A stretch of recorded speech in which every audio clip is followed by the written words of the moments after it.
All right, guys, welcome back to another edition of the Addictively Speaking podcast. I know I've fallen off with my recording schedule. Things have been just upside down lately. My work schedule is really um, making it quite difficult to create content at the moment and to be able to schedule guests. So I've been, yeah, trying to work on a way that I can get back into recording and giving you guys the recovery content and the addiction content and all that kind of stuff that I've been creating over this past year and a half. Um, Today, I'd just like to talk about the recovery journey, and how it is individual. The journey is such an individualized thing, and I think over the past year and a half, I've done you know tons of interviews. It feels like I've done so many, and I've talked to so many people, and it's been so amazing to hear their stories and their journeys that they've been on with recovery. So it's to me, I've started this podcast, and I talked in the beginning. I used it to talk about some of my experiences with addiction and recovery, and it's been awesome hearing other people's points of views and their roads to recovery, because everybody's is there's so many things that are like similar, but there's also so many things that are so unique and individual in those journeys. And no two journeys are the same. They can have similarities, and they can have things that are, kind of like the same in a way, but their journeys are all individual. It's all an individual journey, and my journey is not the same as other people's journeys. So my personal journey started 12 and a half years ago. Um, and the biggest thing in this journey was the beginning, was the start of it all. Um, it was the moment where I had to admit that I had a problem. And it's not just admitting it, it's also accepting it, you know? Accepting it in yourself that something's not right, you know? No matter what that is, like, whether it's drinking or drugs or that is damaging your life in a way that is unhealthy. Um, and I didn't really see that prior to that moment where I did make that admission to myself. I looked a lot to other people to kind of, my friends, especially like my peer group, to kind of be like, well, they would tell me if I said that there was a problem. They would say it, but it wasn't necessarily the case. I had to accept it in myself for anything to happen, for anything to move forward. I had to own that shit. And I had to own all the shit that I did. All the fighting, all the fines, all the DUIs, all the bullshit, all the pain and hurt that I've caused to my family and my friends. And yeah, I had to live with all that. I had to, kind of like embrace all that and be like, you know what? You fucked up. You fucked up a lot, you know? But here's your chance. Here's your chance to change all that. Here's your chance to make a life, because right now you're not living. You're just existing, I just felt like I existed. I didn't feel like I had a purpose. I didn't feel like I had a direction.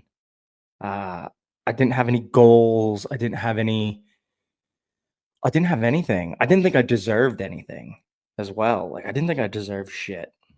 Um, and I don't know why. And I imagine that's due to the trauma that I experienced, that I internalized, and put a lot of it on myself.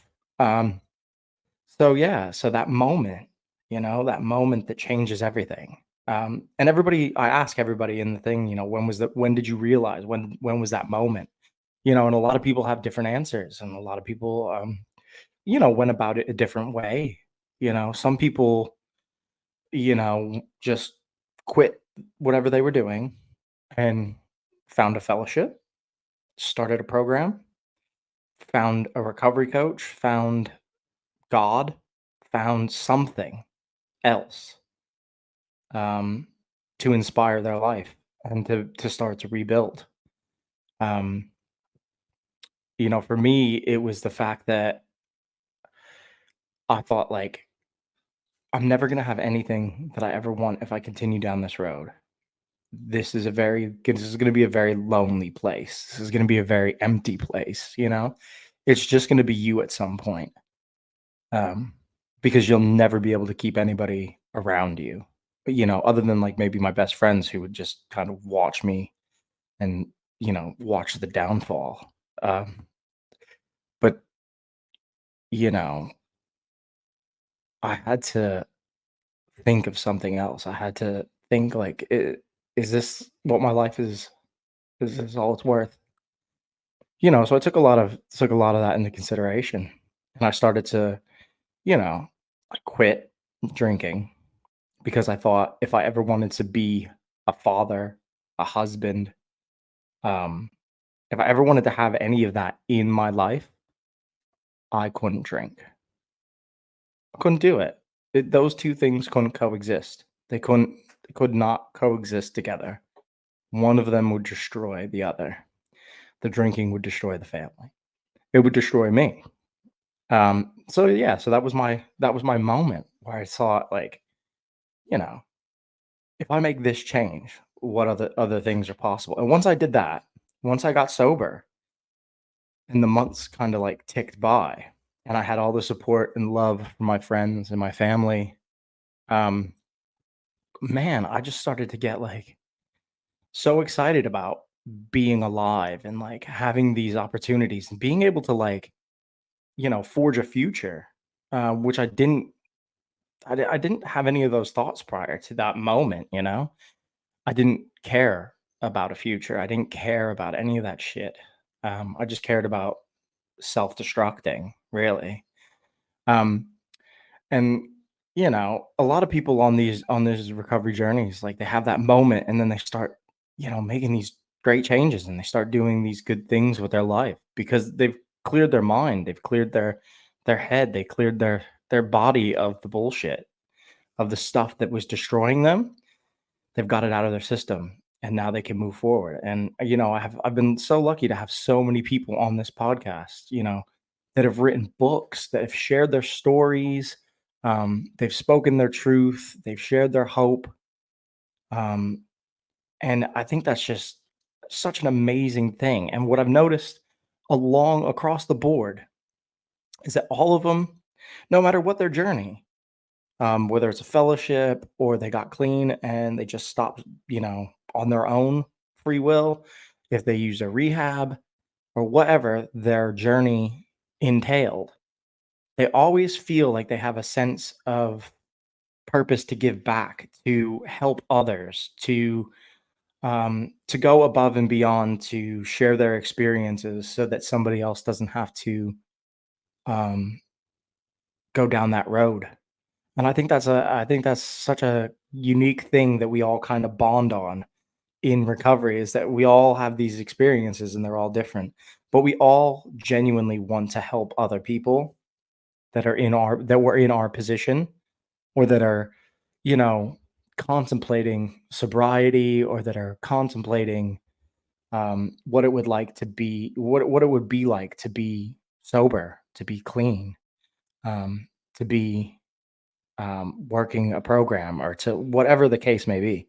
Um, we're trying to give them inspiration and show them that anything is possible. I mean, you can write a book, you can start a podcast, you can become a coach and give back in that capacity.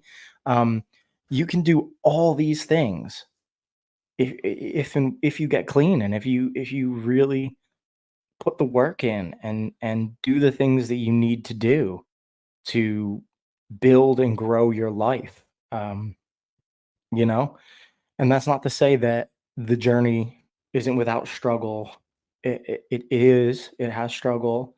It has obstacles. It has all that. But hopefully you're lucky enough to build yourself a good support system and you build yourself a whole bunch of better coping skills because the ones that you had before were using, and they didn't help.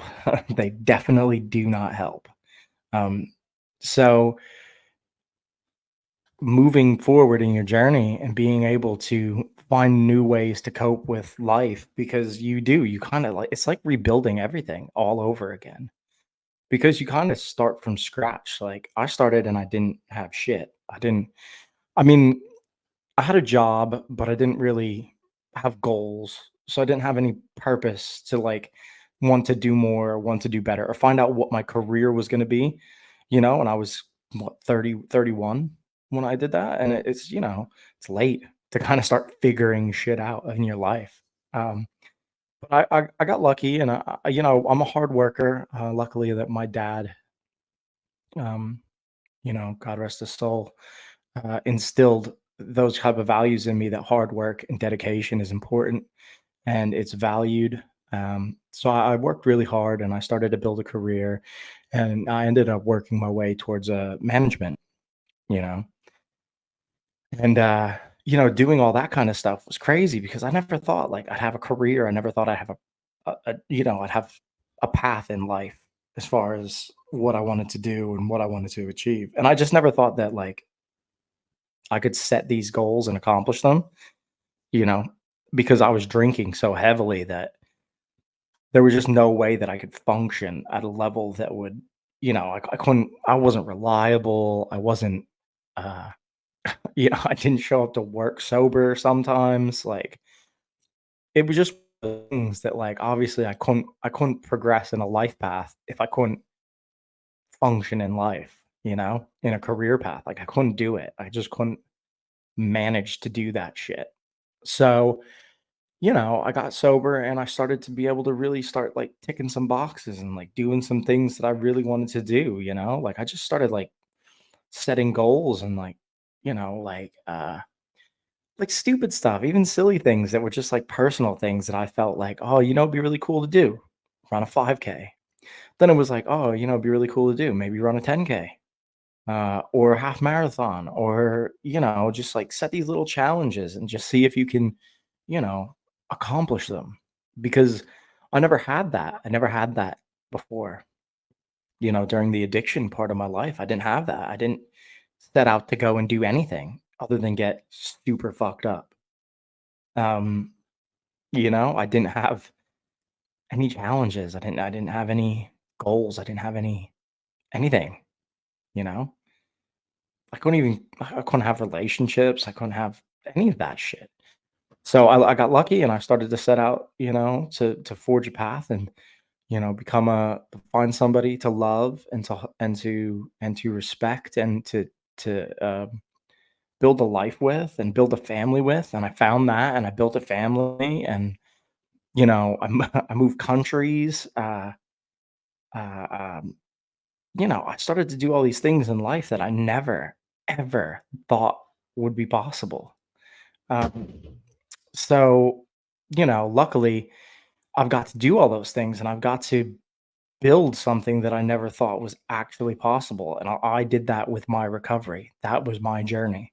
And now I'm doing this podcast so that other people can see that it's possible, that it inspires hope, it inspires um all kind of things, because I think that people need the sometimes they just need that push, or they need to see somebody else do it and succeed, and just kind of like feed off that energy to be able to do it themselves. Recovery is possible. I've interviewed countless people who have done really amazing stuff with their recovery, and they've all come on this platform and they've all shared their stories. And I just want to continue giving back. And I know that the people that I've interviewed also want to give back, and they want to share their journeys and their stories, because their stories are important. And I think all the stories about addiction and recovery are important. Um, even the ones where people relapse and fall and stumble, and it takes a couple times. You know, you don't always get it right the first time. It's not always that easy. You know, You might think you're stronger than you are. You might underestimate something. There's so many things that life can throw at you that will test your will, and it'll test your dedication to what you're doing. And sometimes we have these moments where we stumble and fall. The important thing is to pick yourself back up, not let it get in your head. People make mistakes. You can go back to sobriety. You can, I hear a lot of stuff too, like on the internet, and like people judging other people's recoveries and their journeys and stuff like that. And I think we need to be less judgmental about that, especially people in the recovery community. Like, you know, people recover different ways, and your way is your way. Doesn't mean it's the right way, doesn't mean it's the wrong way. It's just your way, you know? So if somebody gets sober and they have to use methadone, or they have to use some type of, you know, drug to subdue the urges, or whatever the case may be, that's their journey. At least they're trying. Um, so I don't think we need to be throwing a lot of stones at those people, because their recovery is their recovery at the end of the day.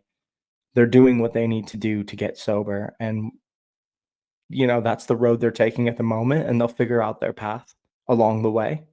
Um, I imagine when I got sober, there were probably tons of people who didn't think I could stay sober, that didn't think I could stop drinking. I mean, for a long time, I didn't think I could stop drinking. I didn't think I wanted to stop drinking. I didn't think I gave a shit about anything. And I come to realize later that I gave a shit about a lot. I was just really struggling emotionally and mentally with some things that have happened in my life. And, I had to own all that shit, and start to build, start to grow, start to be self-aware, start to be more introspective, and look at my life in a different way. Look at me in a different way. Look at me as a person in a different way. Maybe analyze some of the things that I'm doing, and why am I doing them, and what makes me do these things. You know, Sometimes it's not the greatest strategy, because I sometimes get in my own head about certain things that I do, or the reasons that I am the way I am. But at least I'm aware now. At least I'm aware of what's happening and what's going on, and I'm able to function and be a father. I'm so grateful and lucky that I get to enjoy the life of these two little boys that I have, because it's made it all worthwhile. It's made the journey that much sweeter. Um, so I think, you know, in doing this podcast, if you listen, and you have been listening, and you are a subscriber, you're watching the YouTube, or you're listening on Spotify, or you're listening on any streaming service, um, just know that recovery is possible, that there are people out there who were in your situation, who have gotten out, who have made a better life, but their journey is their journey. Don't compare your journey to their journey. Forge your own path, forge your own journey. You know, Recovery is not one size fits all. Um, it's a mishmash of a whole bunch of things. And on this podcast, I've tried to give everybody the opportunity to, you know, pick some tools up for your toolbox, and, use it when you need it in your recovery to help you get through, um, so that you are well equipped, that you have all the tools that you need. You know, I ask everybody at the end of my podcast, what are three things that they need in their recovery? Um, so if you go back and you listen to some of the previous episodes, you can pick some of these things up. You can use some of these things in your own recovery, and, see if it works, see if it helps. There's nothing wrong with trying new things, or trying to um, expand yourself in your recovery, to doing different stuff. But if you have something that is working, and that is really, good, that's really doing really well for you, keep doing it. Keep using it. If it's a 12 step, keep going. Keep sharing, mentoring, coaching, whatever the case may be. Just get out there and show people that people in recovery, can be great. We can do great things. We can achieve lives that are meaningful and productive and, worthwhile, worth living. Um, this is just going to be a quick one, guys. I'm just going to just do this. Just a little short one just to get back into it. I haven't done one of these solo podcasts in a while. So I'm just going to wrap it up quick. I'd like to give a shout out to some of the people that have helped me along the way and some of the people, um, that are important to me. So at the end of this, I'm just going to, just shout some people out. So I'd like to say a big shout out to Christian's Crew, which is run by Judy Alessi and Gabriel Alessi. It is a nonprofit organization, and it is to raise awareness for fentanyl poisoning and fentanyl awareness. So they're located in New Jersey. So their contact information will be in the description. So check that out. Check them out. They're a great organization. They work with sober living, and they're just helping raise awareness. And I think they're a great organization.